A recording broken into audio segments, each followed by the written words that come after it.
بسم اللہ الرحمن الرحیم۔ السلام علیکم۔ لوگ پوچھ رہے ہیں ٹورسٹ ویزے میں، وزٹ ویزے میں، فیملی وزٹ کے بارے میں کچھ بتائیں۔ آپ کو بتاتا چلوں کہ آپ آج 3 فروری ہو چکی ہے، لیکن ابھی تک جو ہے وہ جو ویزا معطل والا سسٹم تھا ابھی تک ہے، لیکن اب پھر بھی بہت زیادہ ہیں کہ آپ چلے جائیں۔ تو آپ کو چاہیے کہ فیملی وزٹ ویزا آپ لوگ حاصل کریں، فیملی وائف کے ساتھ، بیوی بچوں کے ساتھ، یا ماں کے ساتھ، ماں باپ کے ساتھ اپلائی کر سکتے ہیں۔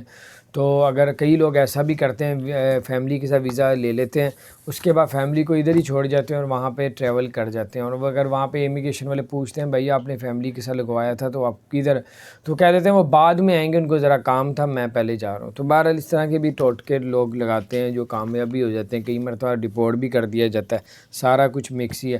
اور اگر آپ کسی ویزے میں بھی، ٹورسٹ ویزے میں، وزٹ ویزے میں آپ چلے جاتے ہیں اور آپ جاب ڈھونڈتے ہیں دبئی میں یا یو ای میں، اگر جاب مل جائے تو آپ کا وہی ویزا ریزیڈنٹ پرمٹ میں تبدیل کر دیا جاتا ہے، ورک ویزے میں تبدیل کر دیا جاتا ہے۔ یہ کچھ اپڈیٹ تھی، میں نے کہا آپ سے شیئر کروں۔ اپنا خیال رکھیں۔ اگر آپ نے ہمارے چینل کو سبسکرائب نہیں کیا ضرور سبسکرائب کر دیں، بیل آئیکن کو بھی پریس کر دیں تاکہ نہیں